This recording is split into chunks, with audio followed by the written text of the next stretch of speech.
This is the OCR GCSE 91 Maths Paper 6 from the November 2022 series. Question number 1. Shape A and shape B are drawn on the coordinate grid. That is what we see here, and for part A we have to describe fully the single transformation that maps shape A onto shape B. Well, if we pick a pair of corresponding points, for example this one and this one, you can see in the x direction we go 1, 2, 3, 4, 5, and in the y direction we go 1, 2, 3, 4, 5, 6 down, -6. And therefore we have a translation by vector 5, -6. For part B we have to reflect shape A in the line x equals -1. Here is the line x equals -1. When we reflect shape A in the line x equals -1, we end up with the shape outlined here. Question number 2. A recipe for a batch of jam needs 3 oranges, 5 lemons and 1.5 kilograms of sugar. A cook uses the recipe to make lots of batches of jam. They use 16 more lemons than oranges in total. We have to find out how much sugar the cook should use. Well, we've got this ratio of orange to lemon to sugar being 3 to 5 to 1.5. Because of this 1.5, we can unsimplify the ratio, leaving us with 6, 10 to 3. And if we represent this in a diagram, we have orange being 6, lemon being 10, and sugar being 3. Now we know that they use 16 more lemons than oranges in total, so the difference between lemon and orange is 16, which means each of these parts will be worth 4. So in terms of how much sugar they should use, well, if each part is worth 4, for sugar we have 3 lots of 4, which is 12. Question number 3. In 1980, Ling's flat was worth £23,000. Today, Ling's flat is worth 1,200% of its value in 1980. We have to calculate the value of Ling's flat today. Well, the value of her flat is equal to the amount it was worth in 1980, which is 23,000, multiplied by 1,200%.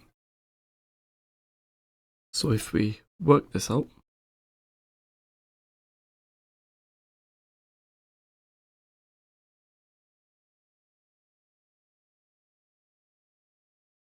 we get a value of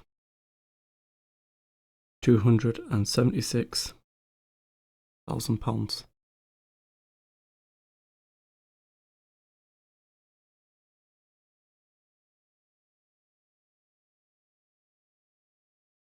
Question number 4. Sam and Taylor are playing a game against a computer.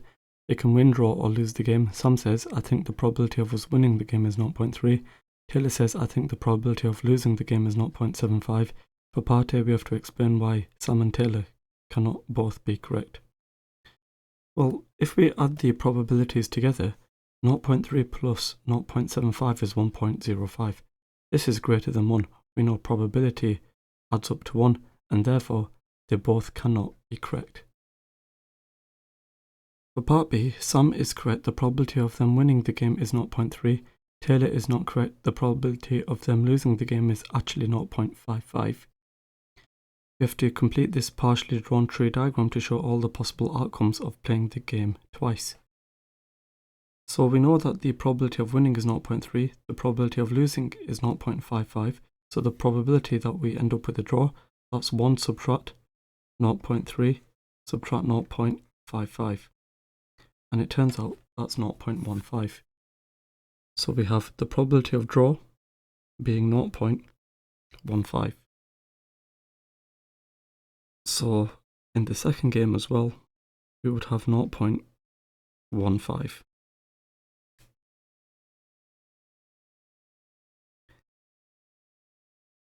Then for part C, we have to find the probability of them winning the first game and then losing the second game. So they win the first game and then they lose the second game.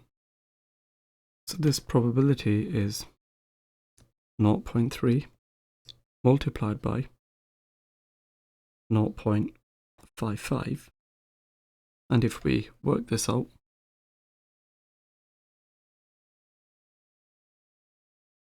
we end up with 0.165.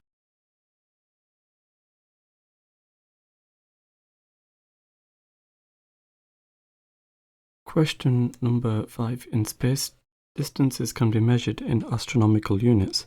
In this question, we have to use the conversion 1 astronomical unit is equal to 1.5 times 10 to the 8 kilometers. Part A, on a particular day, the distance from Earth to Neptune is 29.09 astronomical units. You have to calculate the distance from Earth to Neptune in kilometers on that day. Give your answer in standard form. Well, we need to do the calculation 29.09 multiplied by 1.5 times 10 to the 8. And if we work this out using our calculator,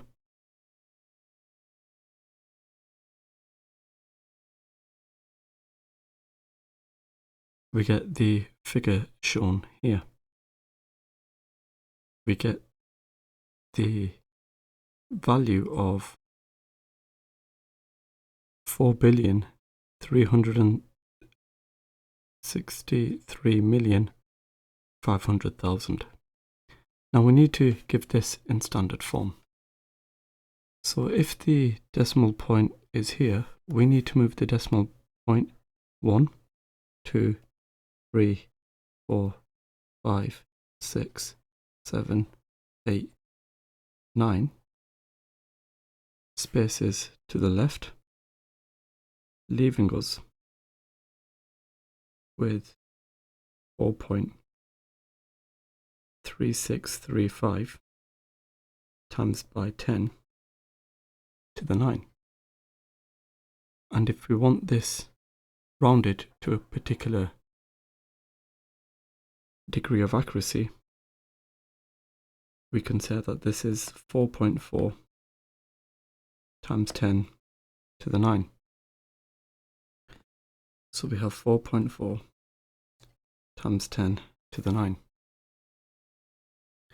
For part B, on a particular day, the distance from Earth to Mars is 78,340,000 kilometers. We have to calculate the distance from Earth to Mars in astronomical units on that day.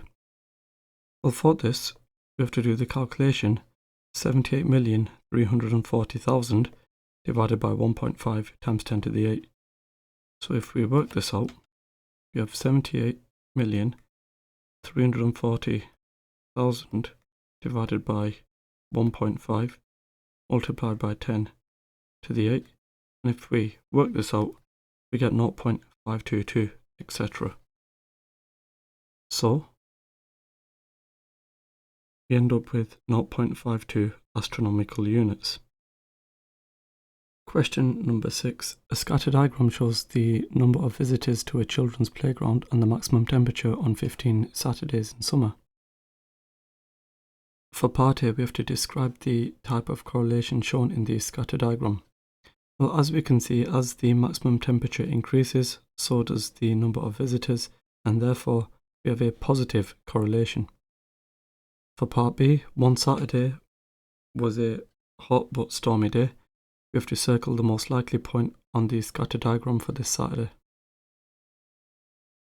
Well, here is the outlier outlined. So why did we choose this point? Well, because it's an outlier. Next, we have to use a line of best fit to predict the number of visitors on a Saturday that has a maximum temperature of 21 degrees C. Well, if I draw a line of best fit, my line of best fit will look something like this. So now, where we have 21 degrees, that's here. So we draw a line up and then draw a line across. You can see we have 64.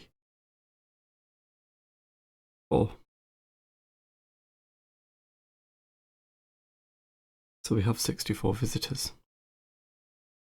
Question number 7. A child has 4 identical wooden cubes of side length 6 centimeters. Part A, they are arranged in a 2x2x1 arrangement to form a cuboid. We have to show that the surface area of the cuboid is 576 centimeters squared. Well, each length of the individual cube is 6 centimeters. So the length here is 6 plus 6, which is 12. The length here is 6. The length here is 12. So when we come to work out the surface area, for the surface area we will have twice, and the reason we've got twice is because we've got the front and the back, the left and the right, and the top and the bottom. We've got twice of 12 times by 12 plus 12 multiplied by 6 plus the 6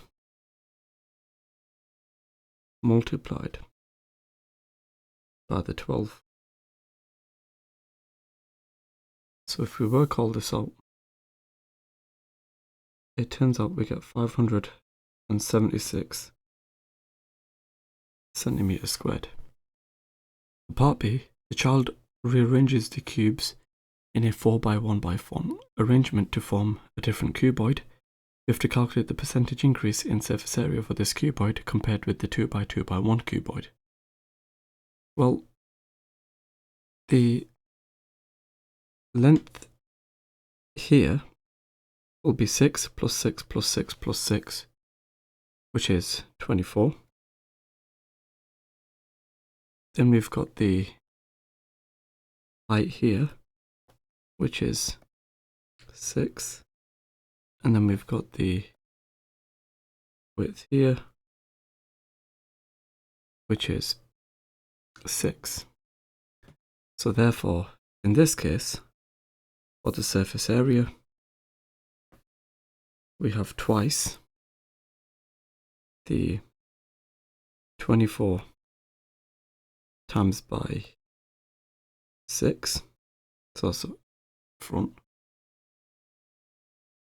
And then we've got the 6 multiplied by the 6, so that's left and right.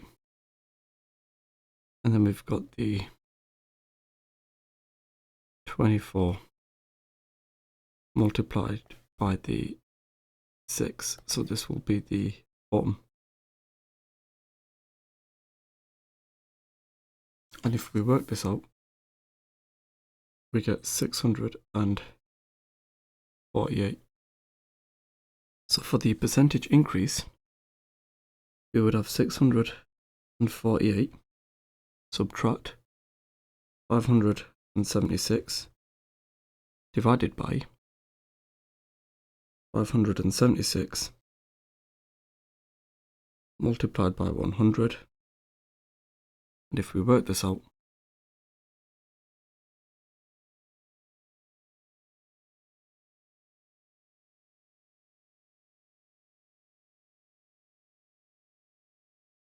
we get 12.5%.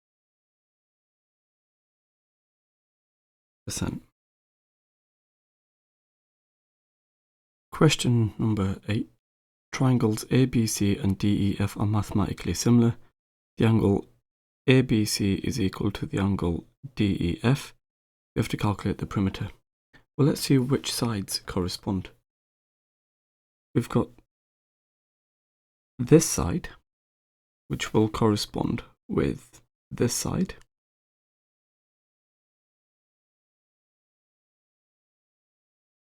Then we've got this side here then, which will correspond with this side here. And then we've got this side here, which would correspond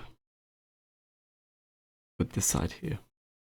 So the first thing we need to do is calculate the scale factor.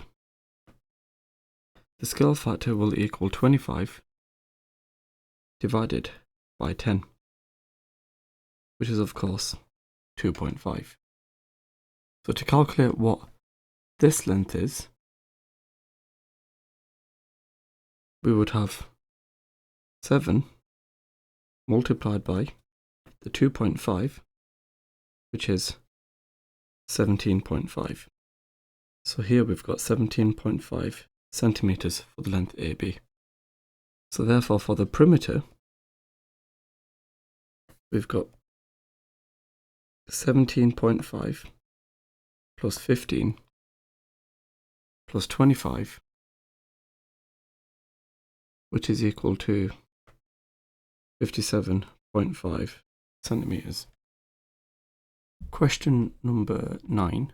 Given that 2 to the k to the 6 multiplied by 8 is equal to 2 to the 45, we have to find the value of k. Well, what we have here is 2 to the k, and then this is raised to the 6, and we're multiplying this by 8. Now 8 is the same as 2 cubed. And what this is equal to is 2 to the 45. So I've got 2 to the 6k multiplied by 2 to the 3 equals 2 to the 45. And if I add the powers, I've got 2 to the 6k plus 3 equals 2 to the 45, which means 6k plus 3 is 45, which means 6k equals 42, which means k equals 7. Question number 10. The highest common factor of two numbers is 14. The lowest common multiple of the same two numbers is 210. The two numbers are not 14 and 210. We have to find the two numbers. Well, first of all, let's find out the factors of 210 and then the multiples of 14. And there's a reason that we're doing it in that order. 210 is equal to 2 times 105. It's also equal to 3 times 70. It's also equal to 4 times 55. It's also equal to 5 times 42. It's also equal to 6 times 35. It's also equal to 7 times 30. It's also equal to 10 times 21. It's also equal to 14 times 15. Now, if we write down the multiples of 14, we've got 14, 28, 42, 56, 70, 84, 98, and we could continue. But what you will notice is 42 is common to both, and the 70 is also common to both. So we've got 42 and 70. Question number 11, we have to factorise fully 30x squared plus 2x minus 4. What we require are two numbers which multiply to give the 30 times minus 4, which is minus 120, and which add to give 2. Those two numbers are 12 and minus 10. So when we come to factorise this, we can rewrite this as 30 x squared, then we have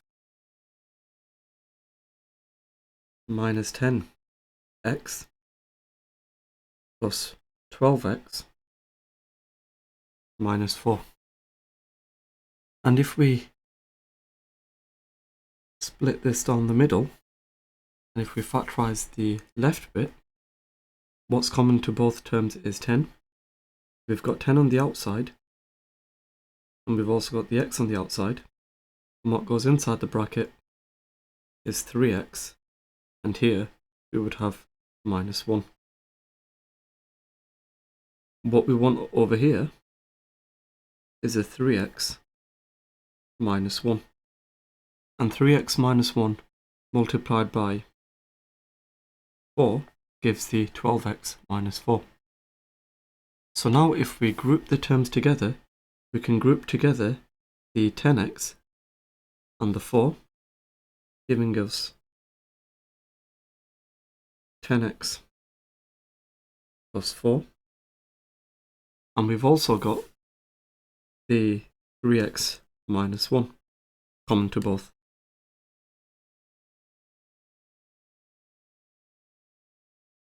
Now, as we were required to factorise this fully, let's pull out the 2 as a common factor for the 10x minus 4.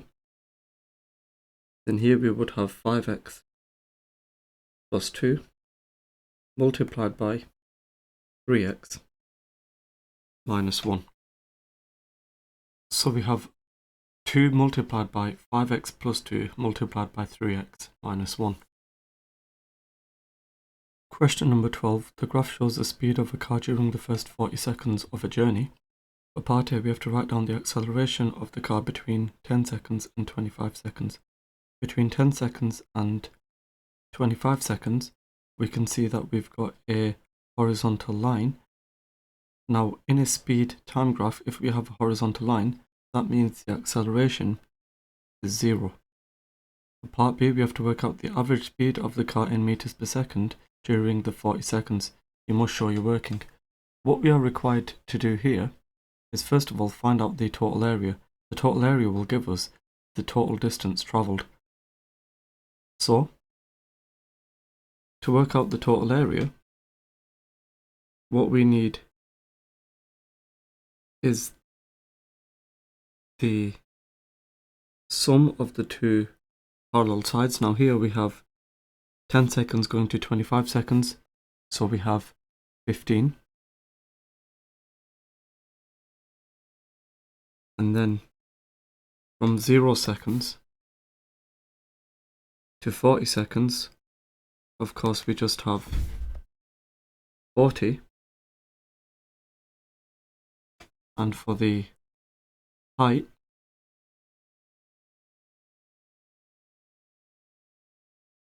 we are going from 0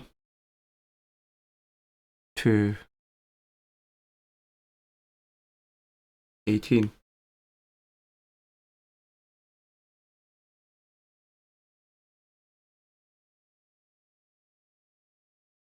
So therefore, to work out the distance, we'll call the distance d. We've got the area of a trapezium. So we've got a half multiplied by the sum of the two parallel sides.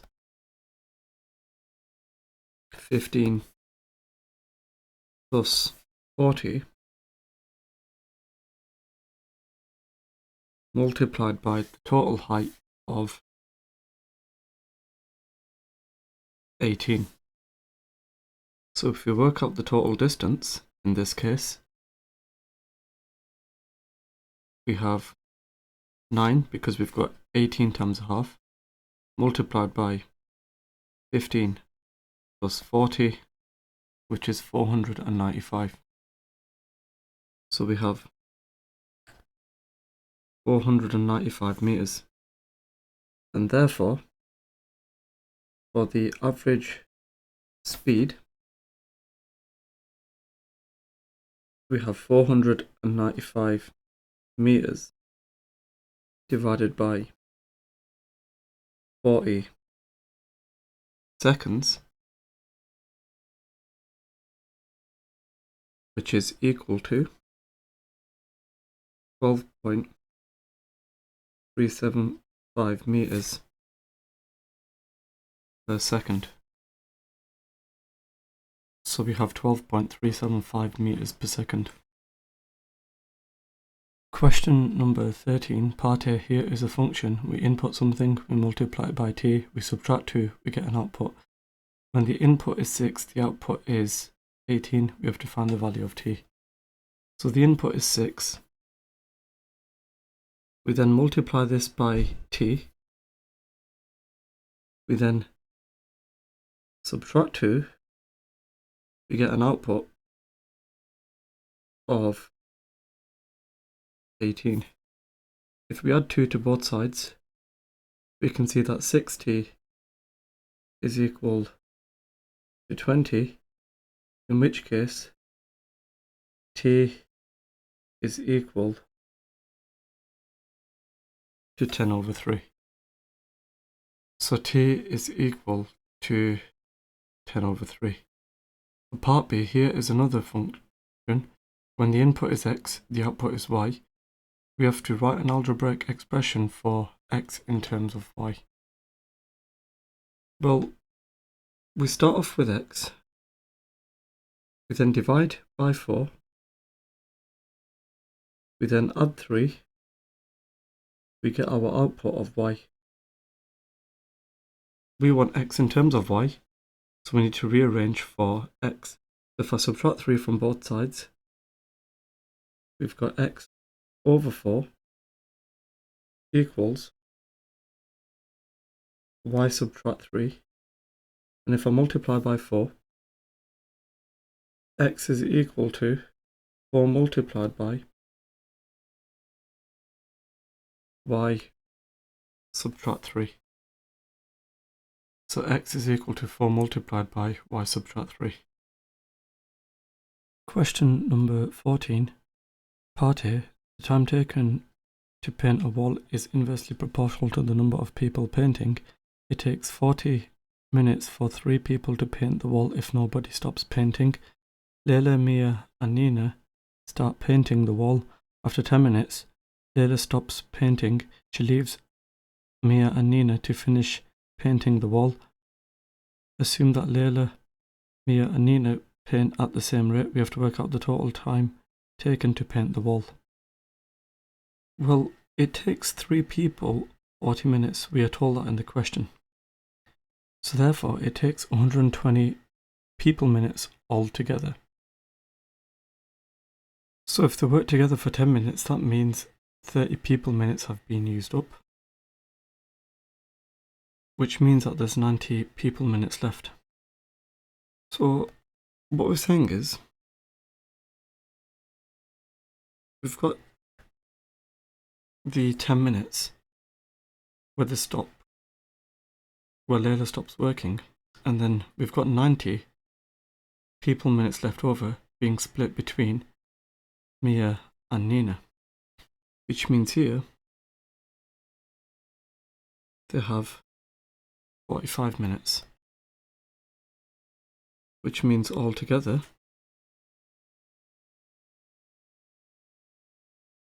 we have 55 minutes. part B, y is inversely proportional to x cubed. Y is 16 when x is 2. We have to find the value of y when x is 8. So we have y equals some constant, we'll call it a, over x cubed. We know that when x is 2, y is equal to 16. So we've got 16 equals a over x cubed. So we've got 2 cubed here. So if we solve for a, 16 times 2 cubed is 128. So a equals 128. So therefore, we've got y equals 128 over x cubed. Now we need to find out the value of y when x is equal to 8. So when x is equal to 8, y is equal to 128 over 8 cubed. So if I work this out,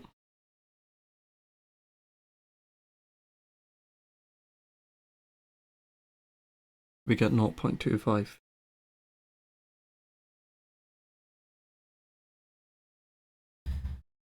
Question number 15. The region R is shown on this grid. A is the point 0.03 and B is the point 3, 4.5. Part A, we have to show that an equation of the straight line through A and B is 2y equals x plus 6. The first thing we need to do is find the gradient of this line segment. So you can see we go 6 across, and then we go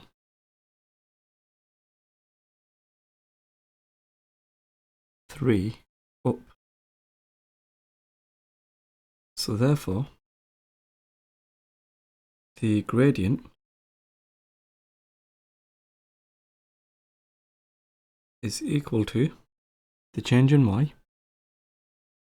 which is 3, over the change in x, which is 6. So the gradient is equal to 1/2. Now that we know what the gradient is, we know it passes through the point 0.03. So we have y equals 1/2 x plus 3. And if I multiply through by 2, 2y equals x plus 6, which is exactly what we wanted to show. For part B, we have to write down the 3 inequalities that define region R. Well, we've got this line segment here, which is given by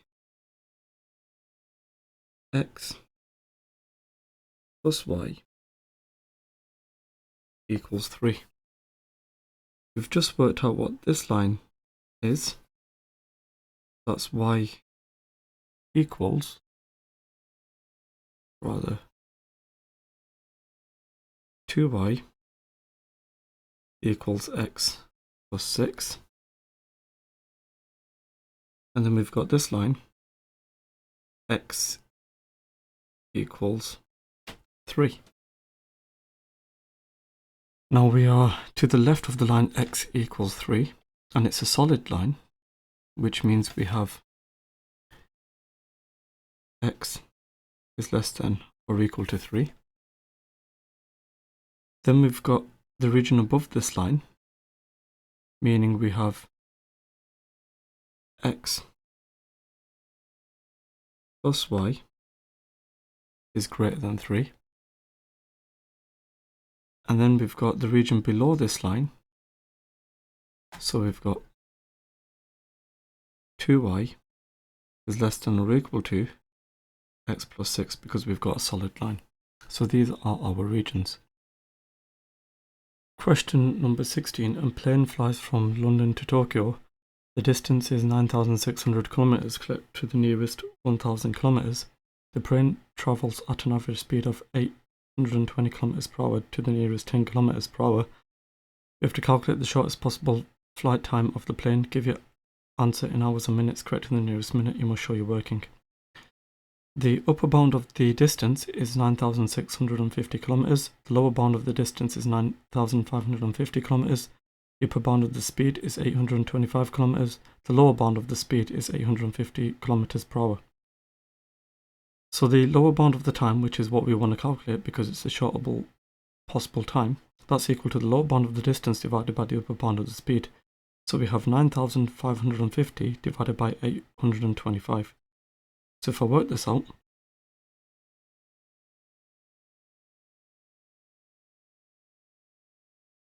we get 11.57 etc. hours. And we want to convert this to hours and minutes. So if I take away 11 and then multiply this by 60, we've got the 11 hours plus the 34.54 etc. minutes. So we've got 11 hours 35 minutes. Question number 17. Charlie weighs many apples. The weights of the apples are summarized below. The heaviest apple is 75 grams. The range is 50 grams. The median is 60 grams. Low quartile is 45 grams. 50% of the apples weigh between 45 grams and 65 grams. The mean is 63 grams. Part A, for the first part, we have to write down the interquartile range for the weights of the apples. Well, if the lower quartile is 45 grams, from the lower quartile, we start off at 45, and then we know that 50% of the apples weigh between 45 and 65. So from the lower quartile to the upper quartile, that's 50% of the data. So what we need to do is write down the interquartile range. Well, this means then that the upper quartile equals 65 grams. So the difference between 65 and 45 is 20. So the interquartile range is 20. The next part, we have to write down the percentage of the apples that weigh between 45 grams and 60 grams. Well, I know that the median is 60. So from the lower quartile to the median, so from the lower quartile to the median, we have 25% of the data. Next, we have to draw a box plot to show the distribution of the weights of the apples. So what we know is that the heaviest apple is 75, the range is 50, which means the lightest apple is equal to 25. So I've got the lowest value, the highest value, the lower quartile, the median, and the upper quartile. So plotting this becomes straightforward. So I've got the lowest data, which is equal to 25.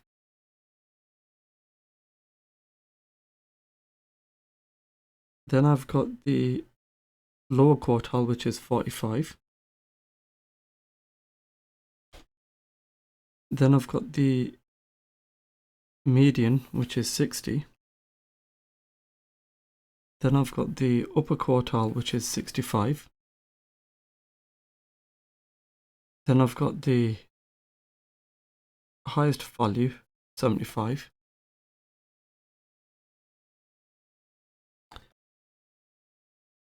So if I work all of this out and finish off my box plot,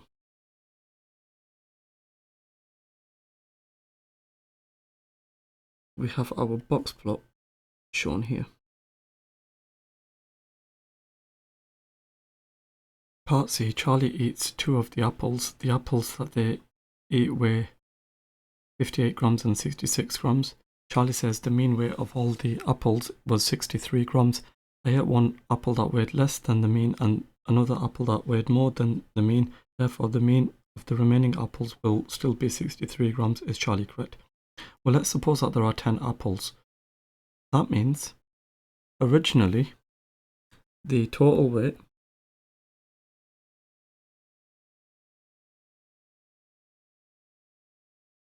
is equal to 10, because I've got 10 apples, multiplied by 63, which is equal to 630 grams. So the weight of the remaining apples in this case then will be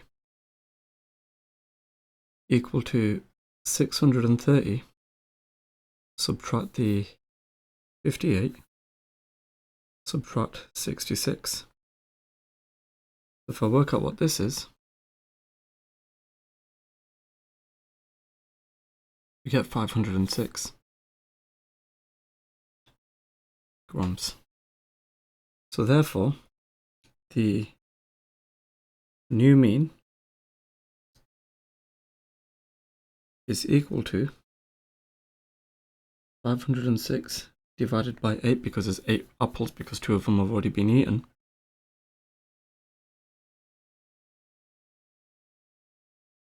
Which is equal to 63.25 grams.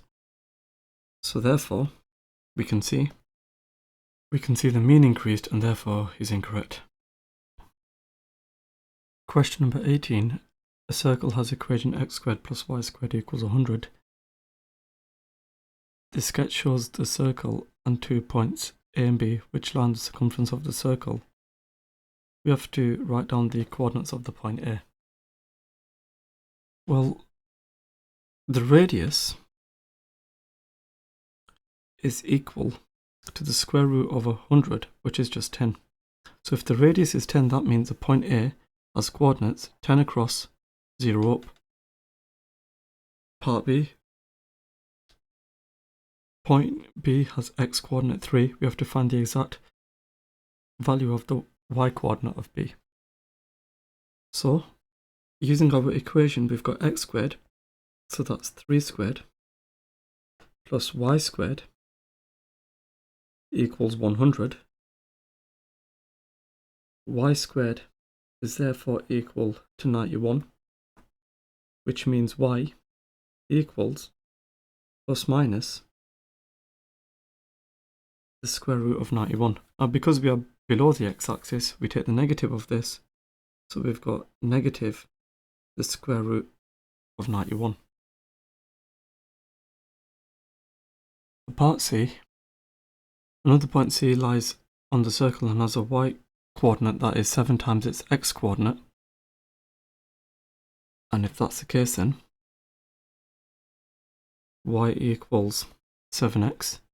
We have to find the 2 possible pairs of coordinates for the point C. Give your answers in exact form. You must show you're working. Well, if I substitute this into my original equation, x squared plus y squared equals 100, I've got x squared plus y squared, and I know what y is now. That's 7x all squared. This is equal to 100. So here I have 50x squared, because I've got 49x squared plus x squared, which is 50x squared, which is 100. X squared is then equal to 2, which means x equals the square root of 2. Which means, well, we don't just have x equals root 2, we've also got the negative of that. So we've got x equals plus minus square root 2, which means y is equal to 7 times this, So we've got y equals plus minus 7 times the square root of 2. So I've got one coordinate, root 2, 7 root 2, and I've got another one, negative root 2, negative 7 root 2.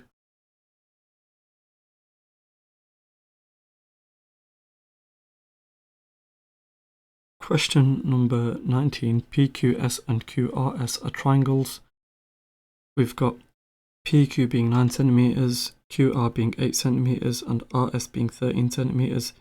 The angle QPS is 30 degrees and the angle PSQ is 15 degrees. We have to calculate this angle here. We'll call it X of QSR to 1 decimal place. Well, to work out that angle, what we can do is, first of all, find out the length QS using the sine rule. So we have, the reason we're using the sine rule is because I'm calculating this. I've been given an angle opposite, and with this length I've been given an angle opposite. So we can find out what QS is. So using the sine rule,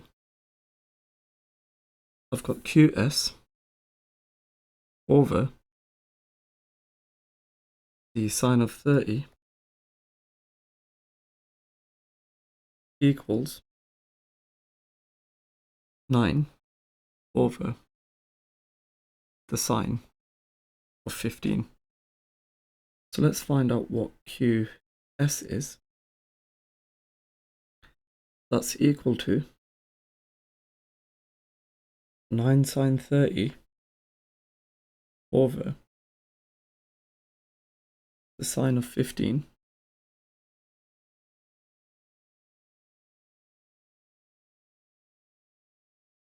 so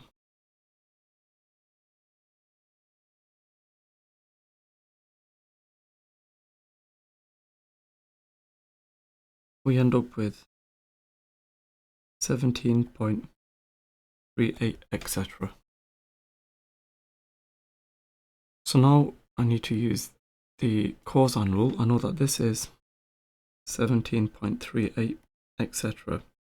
centimeters. So now if I use the cosine rule, I've got 8 squared equals 13 squared plus 17.38, etc. squared. Subtract 2 times 13 times 17.38, etc. times by the cosine of x. So now if I rearrange for the cosine of x,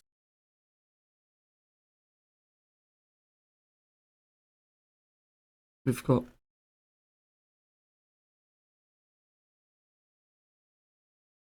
13 squared plus this squared, subtract 8 squared over 2 times 13 times this. So I'll get cos x equals 0.90, etc. So if I work out what x is equal to the inverse cosine of this, which is 25.7 degrees to 1 decimal place. Question number 20. You have to write as a single fraction in its simplest form 10 subtract 6x plus 45 over 3x plus 5. The first thing we will do is we will rewrite 10 as 10 multiplied by 3x plus 5 over 3x plus 5. It's as though the 3x plus 5's cancel on the top and bottom. And then we are still subtracting the 6x plus 45 over 3x plus 5.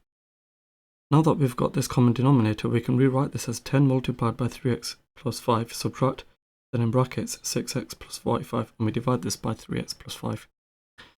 So if I expand along the top, I've got 10 times by 3x, which is 30x, 10 times by 5, which is 50, and I'm subtracting 6x, and then I'm subtracting 45. And this is all over 3x plus 5. And this would simplify to 24x plus 5 over 3x plus 5, as we see here.